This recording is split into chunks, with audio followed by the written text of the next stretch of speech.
Bienvenue à toutes et à tous, bienvenue à Beaux-Arts à l'occasion des May Days, cycle de conférences qui interrogent la société en profondeur. Nous sommes sur la magnifique salle Henri Leboeuf à Bruxelles à l'occasion de la célébration de la journée de l'Europe, une journée pour célébrer la paix et l'unité du vieux continent. Et notre invité aujourd'hui est un grand connaisseur de l'Europe et de ses interactions avec le monde. Nous sommes ravis et honorés d'accueillir Amin Malouf, que nous retrouvons par écran interposé depuis Paris.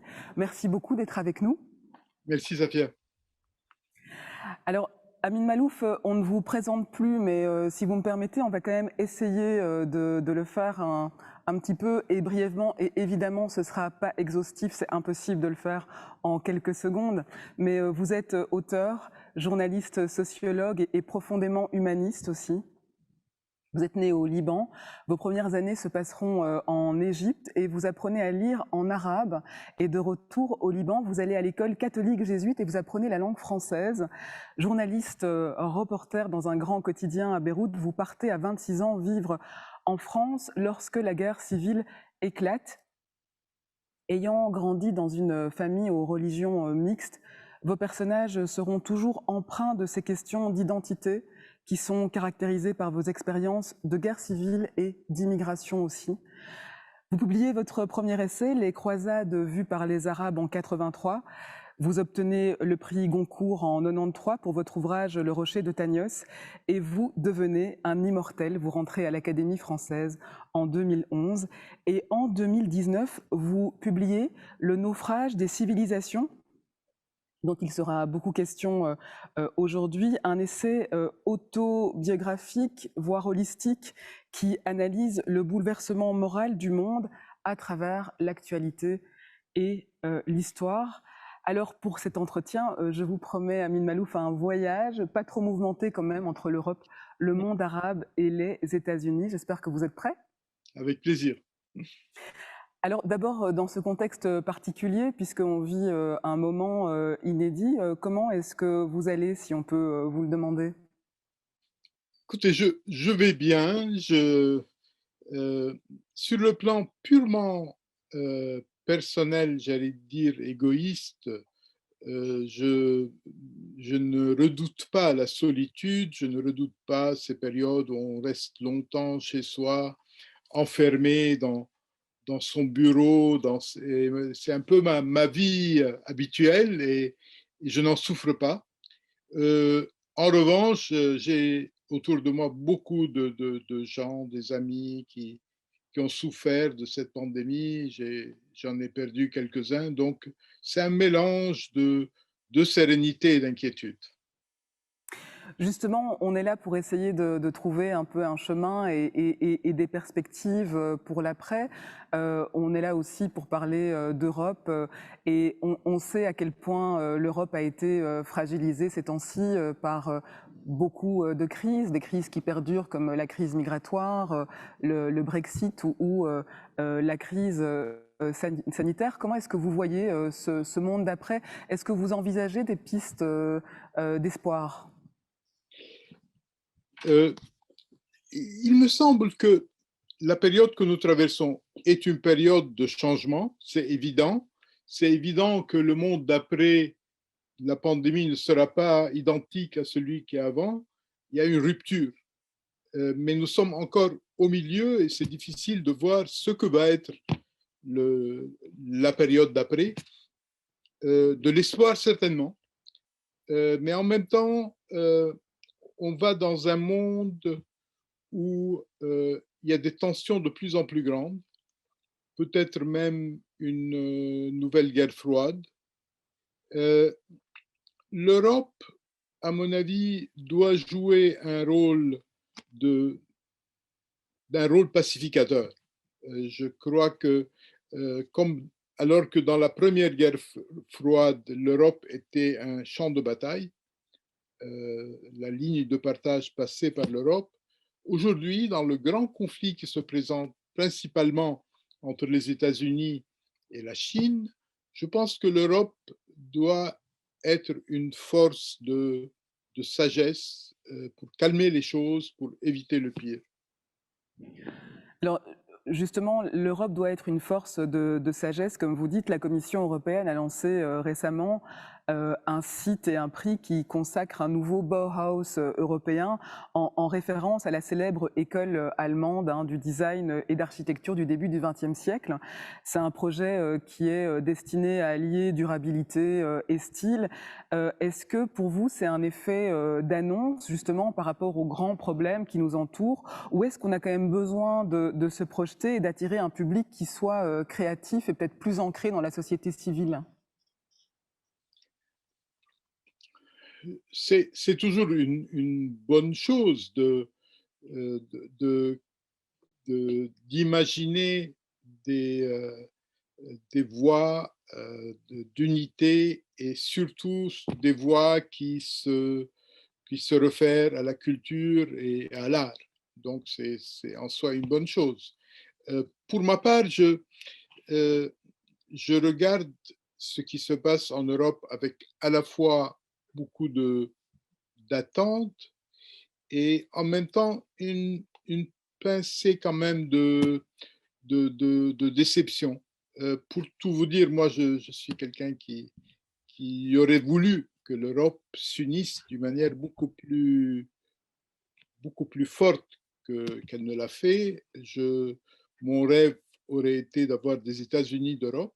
Je pense que non seulement ça aurait été une meilleure voie, mais je pense que le monde entier en a besoin. Je pense que on pourra peut-être revenir à cela, mais je pense que Mhm. cette idée d'une Europe qui doit être une force de sagesse, une sorte de puissance adulte dans le monde d'aujourd'hui me paraît importante.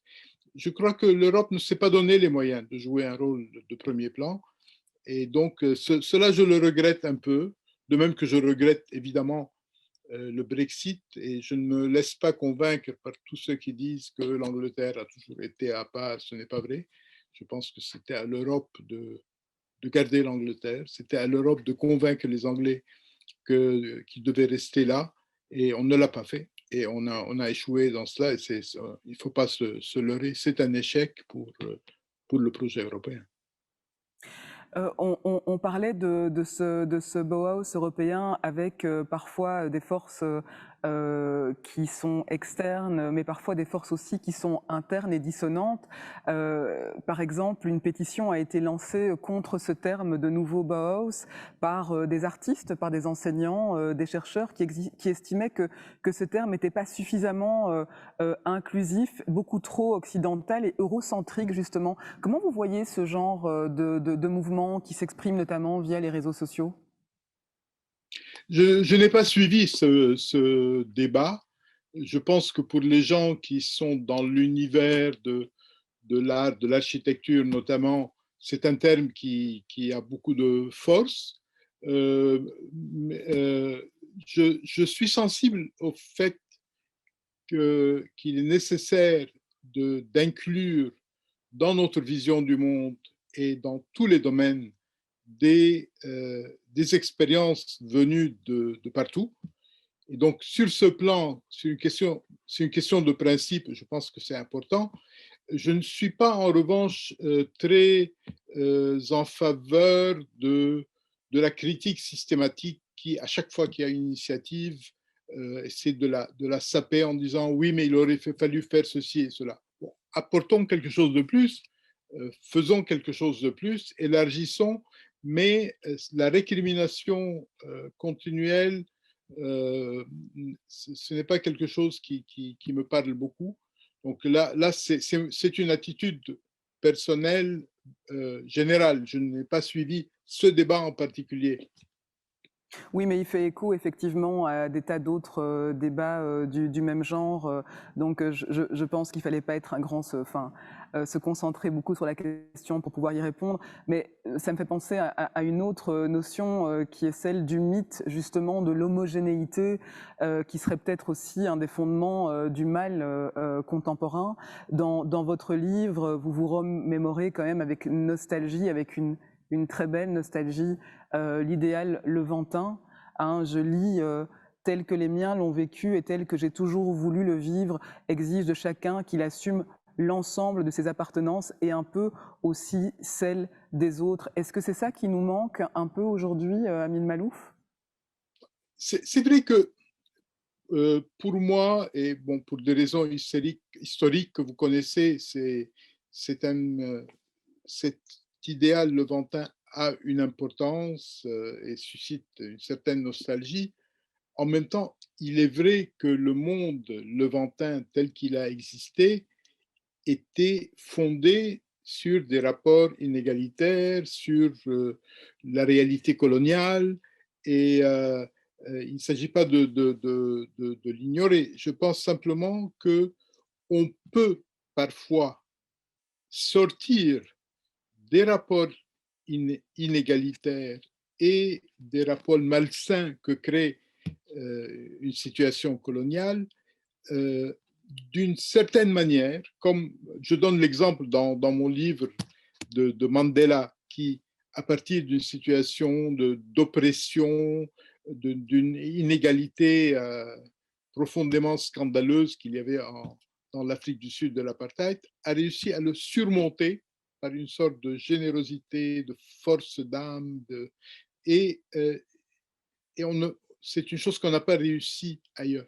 Dans le monde levantin, pour y revenir, il y avait beaucoup de choses qui étaient malsaines. S'il y avait eu un Mandela proche-oriental, probablement qu'il aurait su refaire une synthèse, maintenir ce qui doit être maintenu, se débarrasser de ce qui était inacceptable. Et bon, il n'y a pas eu cela. Euh, le, le, le Levant n'a pas réussi à transcender son expérience passée, il l'a simplement détruite, elle s'est désintégrée et je pense que le monde entier en pâtit. Vous dites que ce système était quand même un système qui n'était pas euh, idéal, mais qui devait tendre vers un idéal. Est-ce que justement, c'est pas ça qui fait qu'il y a une déception aussi vis-à-vis de l'Europe? Parce que cette paix, cette unité, qui est quand même un projet historique, est-ce que c'est pas quelque chose qui doit intrinsèquement nous décevoir, puisque c'est pratiquement fondé sur un mythe? Vous savez, l'Europe pendant très longtemps a dominé le monde. Et dans cette domination ne s'est pas exercée d'une manière ni pacifique, ni par amour de l'autre. Elle s'est exercée, comme toute domination, par la force, par l'exploitation. Puis, l'Europe a connu des expériences qui l'ont mûri, des expériences extérieures et intérieures. Et donc, le rêve européen tel qu'il a été conçu à la fin de la Seconde Guerre mondiale, c'est plutôt le rêve de pays qui sont revenus de, leur, de leurs ambitions planétaires excessives, qui sont revenus d'une certaine arrogance qui s'est exercée pendant quelques siècles et qui ont essayé d'imaginer quelque chose de différent. Et donc, cette Europe-là est beaucoup plus saine et, à mon avis, est capable de donner quelque chose au reste du monde, d'un côté parce qu'elle a une énorme expérience des rapports avec le reste du monde, et aussi parce elle a, euh, elle a dû euh, faire, euh, comment dire, elle a dû amender, transformer sa vision du monde, elle a dû revoir sa copie dans beaucoup de domaines. Et donc, l'Europe, si elle était l'Europe des colonisateurs, elle n'aurait certainement pas grâce à mes yeux ni à vos yeux, mais je pense qu'elle avait vocation, l'Europe d'aujourd'hui, à être autre chose. Et elle, elle a vocation à rétablir avec le reste du monde des rapports plus égalitaires. Elle a vocation à établir entre ces différentes nations des rapports différents qui ne sont pas basés sur le nationalisme, sur la domination des uns sur les autres.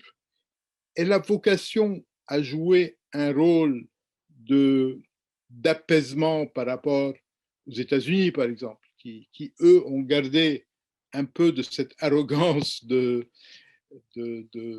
qu'avait l'Europe il y a 100 ans ou 150 ans. Et, et donc, l'Europe, quand j'en parle, je ne parle pas de son passé colonial. Je pense que j'ai d'autant plus d'affection pour l'Europe d'aujourd'hui qu'elle a dépassé son, euh, cette période coloniale, cet égarement colonial vers quelque chose d'autre.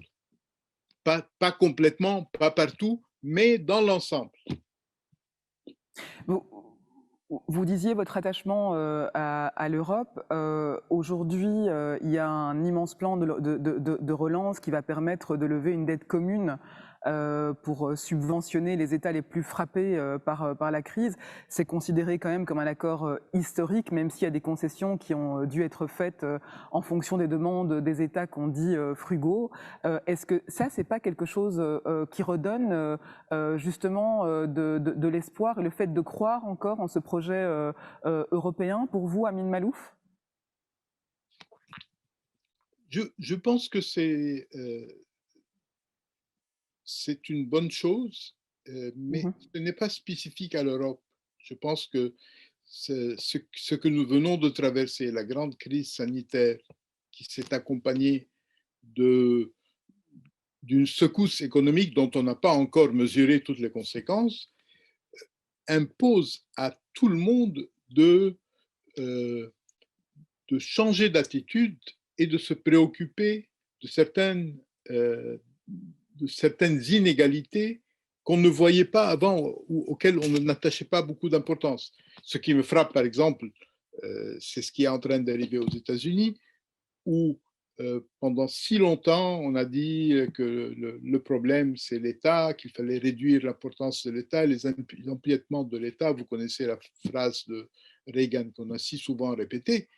Et là, soudain, au bout de 40 ans de cette idéologie qui n'a pas seulement dominé aux États-Unis, qui n'a pas seulement dominé chez les républicains, mais également chez les démocrates, qui n'a pas seulement dominé en Occident, mais qui s'est étendue dans le monde entier, de l'Inde et ailleurs, c'est en train d'être remis en cause pour la première fois depuis 40 ans, et ça a des conséquences. Donc, à mon avis, ce qui me frappe surtout, c'est un changement de conception des rapports avec la politique, avec l'économie. C'est vrai en Europe, mais c'est vrai un peu partout dans le monde. Et c'est une des caractéristiques les plus intéressantes à observer pendant les années à venir. Oui, c'est un peu ce retour du welfare state, voilà, avec cette grande période que vous avez pointée dans votre ouvrage sur ce grand retournement en 1979, Margaret Thatcher, etc. Absolument. Et ce welfare state qu'on a tellement décrié, on a vu pendant la crise sanitaire ce que cela coûtait de le démolir. Parce que dans certains pays, on l'a tellement bien démoli, on a tellement démoli, par exemple, le système de santé, que au moment où on en a eu besoin, il n'était pas là. Et je pense que ce qui vient d'arriver enlève un peu, peut-être même beaucoup, de la légitimité de cette ligne réganienne, thatchérienne qui prévaut dans le monde depuis 40 ans. Et je ne sais pas ce qui va prendre sa place, mais c'est un changement majeur dans la marche du monde, je pense. Moi, comme je sais que votre ouvrage Le naufrage des civilisations est un ouvrage qui est quand même un peu pessimiste. J'essaye de trouver des pistes de réflexion qui soient aussi optimistes par rapport notamment au rôle de l'Europe aujourd'hui.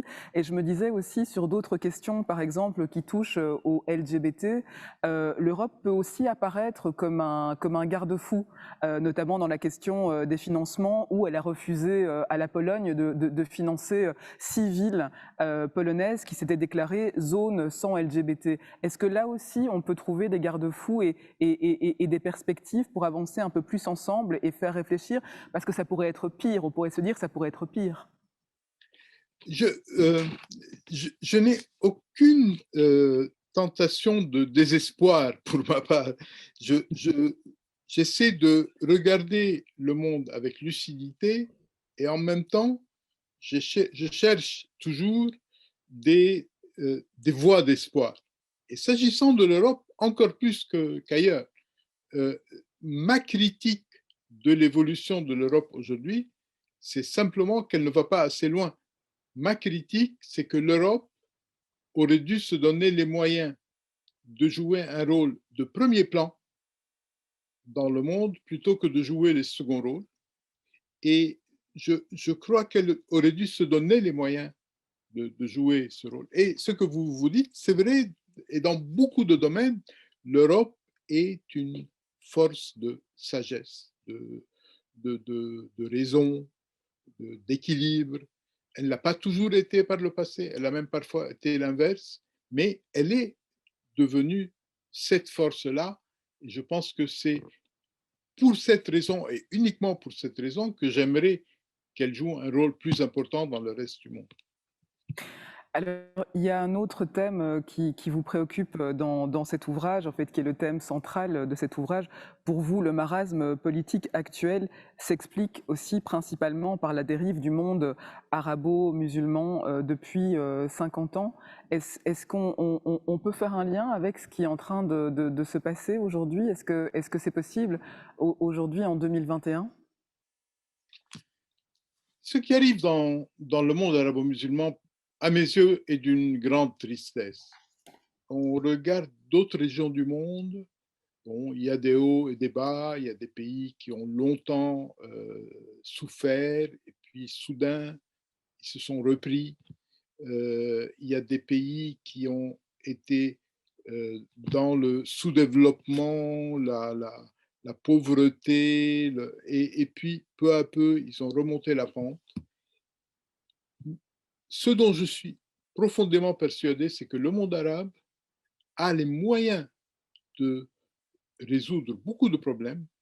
Il a les moyens économiques, il a les moyens humains, et il ne l'a pas fait. Et tous ceux qui viennent de cette région, qui aiment cette région, sa civilisation, souffrent tous les jours de voir que le monde arabe n'a pas véritablement une voix écoutée dans le monde. Du temps de Nasser, dont je parle un peu dans ce livre, Nasser, c'est quelqu'un qui a de bons et de mauvais côtés. Dans mon livre, je dis tout le bien et tout le mal que je pense de son Absolument. expérience, mais du temps de Nasser, le monde arabe était écouté, il était respecté. Les, les citoyens des pays arabes se reconnaissaient dans un certain nombre de dirigeants. Aujourd'hui, ce n'est pas le cas. Ils ne se reconnaissent pas vraiment dans leurs dirigeants, leur voix n'est pas écoutée, ils ont l'impression d'être marginalisés par rapport à tout ce qui arrive dans le monde, et il n'y a aucune raison. Et d'ailleurs, regardez les gens du monde arabe qui vont ailleurs, ils vont aux États-Unis, ils vont en Allemagne ou dans d'autres pays, ils sont dans des laboratoires, ils sont parmi les plus grands scientifiques, ils découvrent toutes sortes de choses. Il n'y a aucun problème avec les gens. Il y a des qualités extraordinaires, il y a une culture. Simplement, les systèmes politiques, pour moi, c'est ça. C'est le système politique, le fonctionnement des sociétés bride les gens, qui constitue une sorte de pesanteur qui les empêche de s'épanouir. Et c'est ça mon grand regret. Et justement, en parlant de regrets, il y a une révolution aussi qui vous a déçu. Vous disiez vous-même, je demeure persuadé que le monde arabe aurait pu contribuer à la civilisation contemporaine, comme il l'a fait pendant des siècles, en partie par sa faute, en partie par la faute des autres. Il n'a pas su emprunter cette voie. Au lieu de devenir un pôle de progrès, il s'est retrouvé en proie à une régression sans précédent. Le printemps arabe a failli être ce sursaut, il ne l'a pas été. Il y a 10 ans pratiquement, Amin Malouf, les soulèvements populaires dans les pays arabes insufflaient ce vent de liberté, d'espoir et de changement, mais ça n'a pas eu lieu. Il y a eu Moi, j'ai ce eu soubresaut. beaucoup d'espoir à ce moment-là. J'ai suivi minute par minute ce qui arrivait dans tellement de pays et je me disais, voilà, tout ce qui apparaît, qui transparaît dans ces mouvements, c'est la réalité du monde arabe, les aspirations, la capacité d'inventer des moyens de lutte. C'était un très beau moment et qui se transmettait d'un pays à l'autre. Bon, on ne va pas analyser les raisons de l'échec, mais il est évident aujourd'hui que pratiquement partout, ça a abouti à un effondrement et je ne sais pas si je verrais, et ça m'étonnerait beaucoup de mon vivant, un autre mouvement ayant cette ampleur et ces idéaux. Pour défendre un peu le monde arabe, je dirais que il est dans une situation difficile depuis toujours. Euh, Quand l'Occident euh, euh, a connu son expansion, une très grande expansion pratiquement depuis le 15e siècle, euh, c'était un mouvement sans précédent dans l'histoire. Et l'Occident, l'Europe essentiellement, s'est répandu partout dans le monde. Et toutes les civilisations qui n'étaient pas la civilisation occidentale étaient sous pression. Aucune n'avait sa réponse claire, évidente, ni les Chinois, ni les Indiens, ni les Russes, personne n'avait la réponse. Chacun s'est battu, chacun a souffert souvent pendant des siècles pour trouver une réponse. La Chine, par exemple, ça fait 40 ans qu'elle a une réponse adéquate après avoir eu toutes sortes de réponses chaotiques. Euh, le monde arabe avait de bonnes excuses pour ne pas avoir une réponse prête. D'abord, euh, il est extrêmement morcelé. La Chine, c'est quand même un pays d'1,4 milliard le monde arabe, il est éclaté en plus de 20 pays, le monde musulman est éclaté en une cinquantaine de pays, et l'idée que l'on puisse les considérer comme une entité à la manière de la Chine, du Japon, de l'Inde, c'est impensable. Donc, on partait de quelque chose déjà de très compliqué. Et puis le monde arabe et l'ensemble du monde musulman sont aux premières loges, c'est-à-dire quand l'Europe a commencé son expansion, c'est eux qui ont reçu le premier coup. Et donc c'était beaucoup plus difficile pour le monde arabe de trouver la réponse. Et donc, le fait que ça ait pris des siècles, c'est une chose normale, parce que partout ça a pris des siècles, et là la situation est plus compliquée. Mais il me semble que aujourd'hui, avec les développements technologiques, avec les changements de rapport dans le monde, c'est le moment quand même pour les sociétés de cette région de se moderniser, de se développer, d'utiliser les technologies modernes pour, comme un raccourci pour se retrouver à même niveau que le reste du monde. Et c'est tout à fait possible. C'est tout à fait possible. On a vu des sociétés qui étaient très en retard, rattraper le retard en 40 ans. On a vu la Chine, avant elle, on avait vu la Corée et d'autres pays. Donc, c'est une chose possible, mais il faut prendre ce chemin. Il faut s'engager résolument dans une modernisation sociale, économique, politique. Et c'est pour ça que le mouvement qu'on a appelé les printemps arabes avait un sens. C'est-à-dire, c'était le moment pour ces sociétés de se lever, de bâtir des systèmes démocratiques et de prendre le bon chemin.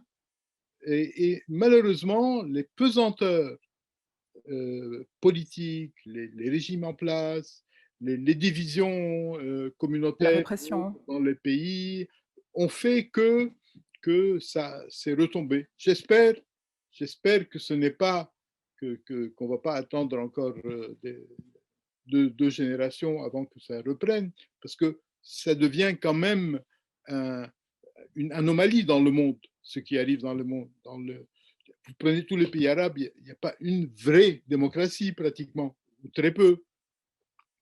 Ce n'est pas normal, il n'y a aucune raison.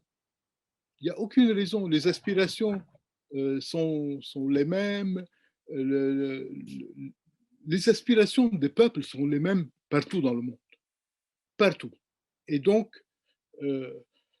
c'est le moment, je pense, pour le monde arabe de ne plus être une exception. Et justement, vous affirmez, c'est une des phrases emblématiques, vous affirmez que l'une des conséquences de la déroute du monde arabo-musulman, c'est qu'aujourd'hui, il est permis de détester les Arabes au nom de toutes sortes de raisons, les droits des femmes, la liberté d'expression, la laïcité.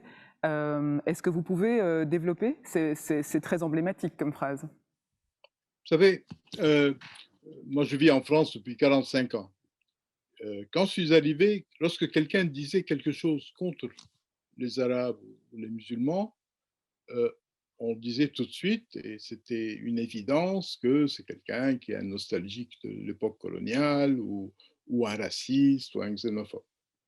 Depuis, il y a eu tellement de choses dans le monde arabe qu'il y a des gens qui disent à peu près la même chose contre les Arabes et les musulmans en disant oui, et ce n'est pas parce que nous sommes racistes ou nous avons la nostalgie de la colonisation, c'est parce que nous voulons défendre les droits des femmes et nous devons défendre la laïcité. Et donc, c'est devenu euh, une, euh, une excuse, un alibi pour n'importe qui.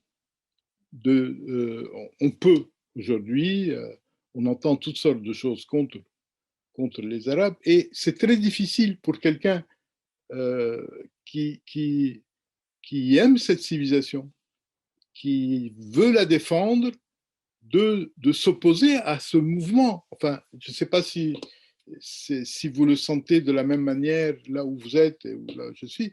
On sent qu'il y a un mouvement qui monte, qui est en train de devenir majoritaire dans les sociétés et qui porte des idées extrêmement hostiles à tout ce qui vient de ma région natale, pour dire les choses comme ça. Tout ce qui vient de cette région, les gens, et on ne peut même pas leur dire, mais si vous dites ça, c'est parce que vous êtes raciste, etc., parce qu'il y a eu tellement de développement que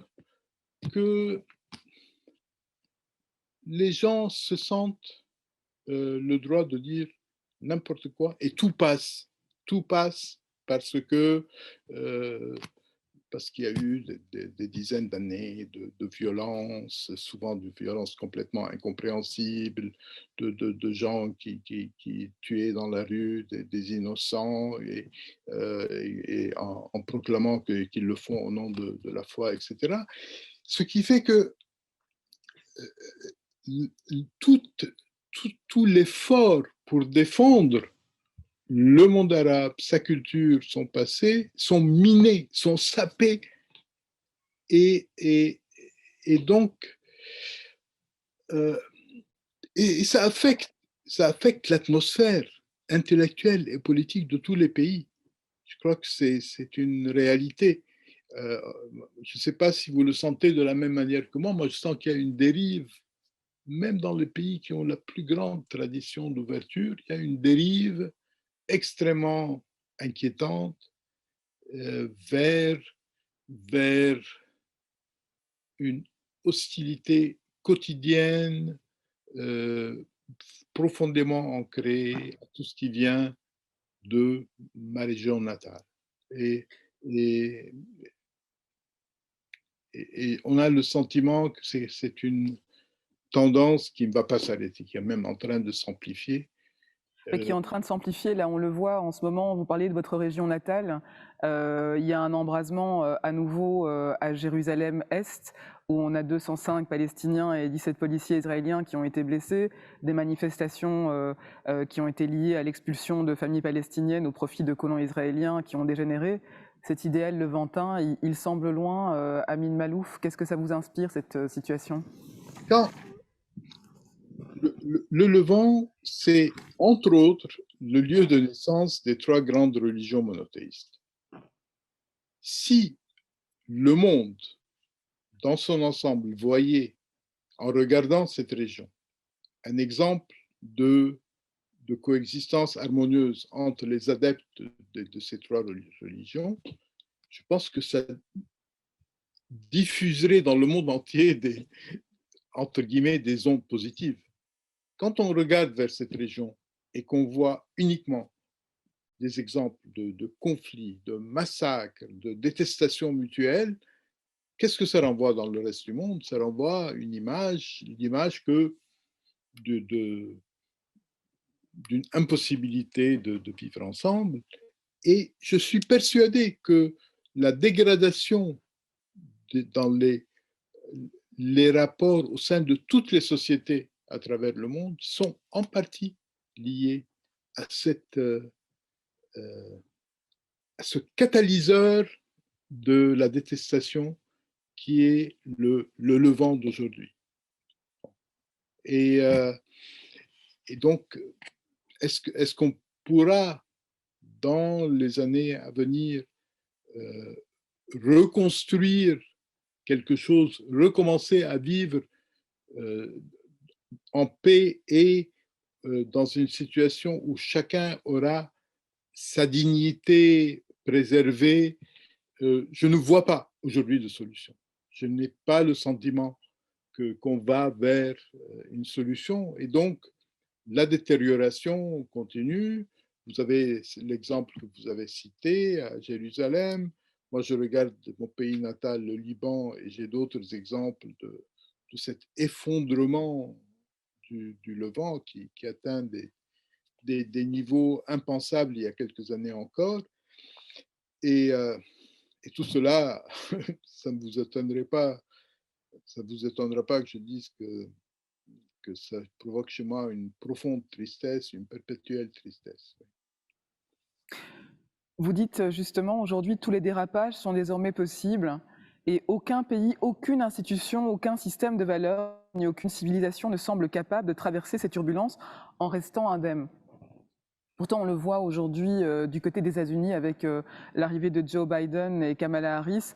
Notamment, on demande la levée des brevets concernant les vaccins anti-Covid pour essayer de pallier les inégalités dans le monde, parce que la situation est très grave, très très grave dans certains pays. Est-ce que ce genre de direction, vous l'évoquiez avec le retour timide, mais le retour quand même du welfare state, est-ce que c'est peut-être le début de quelque chose qui peut irradier le reste du monde et même avoir un impact peut-être aussi au Proche-Orient, puisque l'effet Trump a aussi été dévastateur sur place? Donc, vous avez parlé de trois choses un peu différentes, mais je vais répondre. La première, c'est les relations. Bah, excusez-moi, mais c'est ce que vous faites très souvent, hein, Mine Malouf, de parler de Oui, plusieurs choses ce en n'est même pas une temps. critique, Oh, au non, non, non, contraire. je vous taquine avec C'est grand pour organiser plaisir. ma tête pour la réponse. Première chose, c'est les relations, les tensions qu'il y a eu aux États-Unis. Je crois que sous la précédente administration, les tensions étaient en train de monter, de monter, de monter. Et là, on a l'impression qu'elles peuvent se calmer un peu. Maintenant, est-ce que c'est un calme qui est lié à ce temps de grâce que l'on donne à toute administration au début, ou bien est-ce que c'est vraiment une inversion et le début d'une ère de plus grande harmonie? Je ne sais pas, mais c'est une question qui se pose. La réponse n'est pas encore avec nous. La seconde question, Mhm. c'est celle de ce retour un peu du welfare state. Et là, je pense qu'il y a quelque chose qui est à la fois très prometteur et en même temps fragile. Prometteur parce qu'on est en train d'inverser une politique qui était là depuis 40 ans et c'est, à mon avis, on doit l'inverser et il est temps de l'inverser, euh, mais cette inversion reste fragile. S'il y a un problème, s'il y a un problème dans l'économie notamment, on ne sait pas dans quelle direction on va aller. Et le troisième aspect, c'est est-ce que l'administration Biden va euh, résoudre les problèmes qui s'aggravent au Levant? Je n'en ai pas le sentiment. Sincèrement, Mhm. je n'en ai pas le sentiment. Je crois que euh, l'aggravation a atteint un tel niveau qu'il faudrait aujourd'hui euh, aller très loin et s'engager sur le long terme pour enrayer la dégradation. Je ne suis pas sûr que ça fasse partie des priorités de l'administration Biden. À mon avis, la dernière tentative, euh, je change le mot, c'est pas une tentative, c'était une promesse de résoudre le problème d'une manière équitable au Proche-Orient. C'était euh, Obama. Dans son discours du Caire en juin 2009, et là, il y avait des bases d'une reconstruction d'un Proche-Orient en paix. Malheureusement, il a très vite abandonné ses promesses. Au bout de quelques semaines, il avait complètement oublié, il avait d'autres priorités. Et depuis, la dégradation n'a fait que s'accentuer. Est-ce qu'aujourd'hui, on va remonter la pente? Il faut toujours espérer, mais sincèrement, je n'ai pas l'impression qu'on va aller dans cette direction. On parlait de remonter la pente. Moi, je voudrais juste avoir votre avis, puisqu'on est aux États-Unis, sur ce qui s'est passé récemment avec le jugement concernant l'affaire George Floyd, qui a été exemplaire sur le plan historique par rapport à la condamnation d'un policier blanc qui a assassiné en direct un homme noir. Est-ce que vous avez quel est votre point de vue sur le mouvement des Black Lives Matter et le fait qu'il y ait peut-être là un changement, puisque Joe Biden veut aussi une modification et une véritable réforme de la police aux États-Unis, et ça peut de nouveau continuer à irradier le monde, notamment sur les questions aussi de racisme en Europe, de colonialité. On a vu aussi récemment le déboulonnage des statuts des coloniaux. Donc, je veux dire, ça peut aussi avoir un effet. Votre sentiment là-dessus, Amin Malouf? Moi, j'ai toujours été choqué par le fait que les États-Unis, qui sont une grande puissance, riche, puissante, influente dans le monde, n'aient jamais réussi à résoudre ce problème qui aurait dû être résolu dans la foulée de la guerre de sécession. La guerre de sécession se termine en 1865.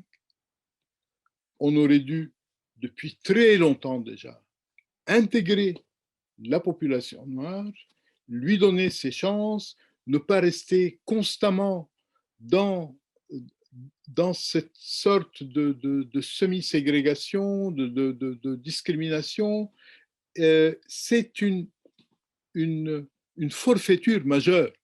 Je pense que si Biden a la possibilité de, de résoudre ce problème, comme il en a certainement l'intention et c'est certainement sa sensibilité, ce serait un grand pas.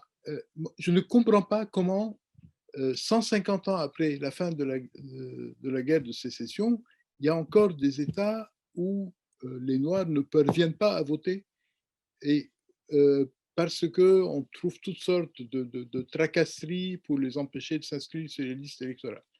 C'est inacceptable pour un pays, pour un grand pays. Une fois, quelqu'un m'a dit, mais vous savez, c'est une démocratie, les États du Sud décident ce qu'ils veulent. Je dis, mais non, c'est pas vrai. Une démocratie, dans une démocratie, chaque citoyen a le droit de voter. S'il y a des États qui sont administrés par des gens qui empêchent une partie des citoyens de voter, ce n'est pas la démocratie. C'est une perversion de la démocratie.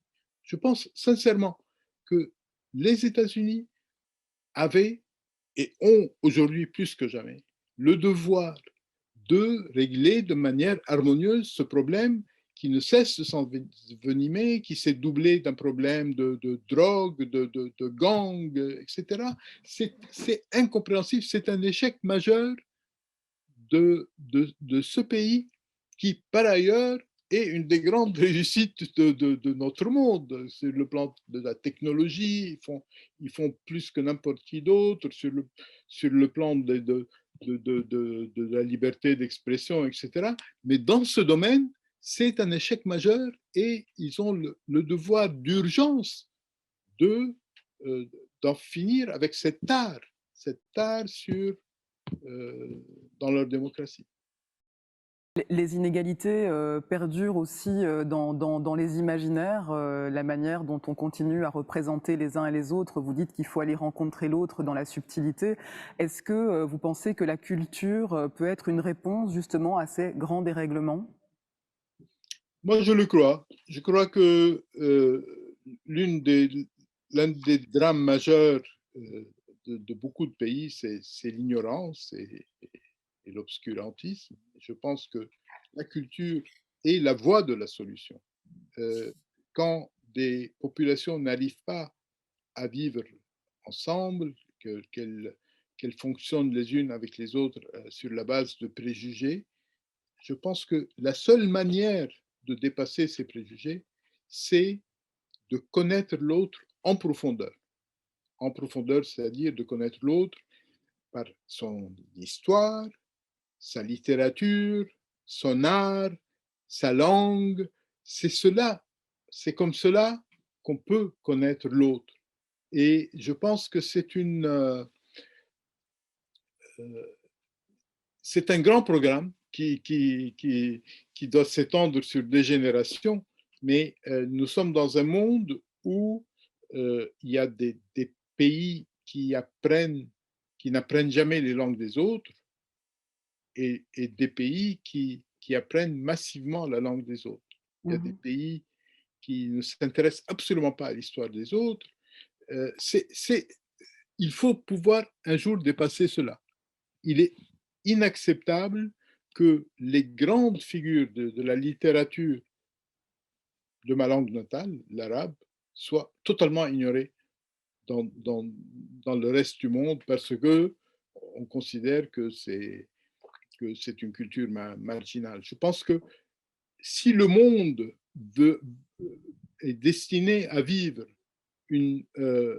à travers une coexistence harmonieuse entre toutes ses composants, ce qui est une exigence majeure dans le monde d'aujourd'hui, il est important que toutes les cultures soient connues partout, que toutes les littératures, que l'histoire des nations, que leur art soit connu, et pas seulement un certain nombre qui se considèrent comme étant l'universel. Je pense que l'universel, c'est une notion essentielle, mais l'universel doit être universel. Les valeurs universelles, les principes universels doivent être universels pour tous, mais les expressions culturelles doivent venir de partout. Vous rappelez dans votre livre à quel point, quand vous étiez jeune, la vie culturelle et intellectuelle arabe était riche, multiple et source de fierté. Est-ce que c'est aussi important de rendre cette fierté, notamment au monde arabo-musulman, et de rappeler à quel point sa culture, s'est nourri de tant d'autres. Vous citiez Kulthum, Khayyam, Asmahan, Leila Mourad, des gens qui ont des parcours internationaux dans le fond. Est-ce que c'est aussi important de rendre la fierté justement par la culture? Je le crois sincèrement. Je crois que toute personne a besoin de sentir que sa culture est respectée, que sa langue est respectée, que sa littérature est respectée. C'est aussi son devoir, c'est aussi le devoir de chacun de faire connaître sa culture, c'est les poètes qui ont compté dans sa propre culture, de faire connaître l'histoire de la civilisation à laquelle on appartient. Ça a été une de mes préoccupations tout au long de ma vie. Je pense que c'est important. C'est important que chacun sente que l'univers auquel il appartient, d'où il vient, est un univers respecté dans le reste du monde. Il faut respecter la culture des autres, il faut connaître la culture des autres, aimer la culture des autres et faire connaître sa propre culture d'origine et la faire aimer par les autres. Eh bien, merci beaucoup d'avoir été avec nous depuis Paris et d'avoir guidé nos réflexions en ces temps troublés, Amin Maalouf. Merci beaucoup et merci aussi à Beaux-Arts d'avoir organisé cet entretien. Merci Safia, merci infiniment.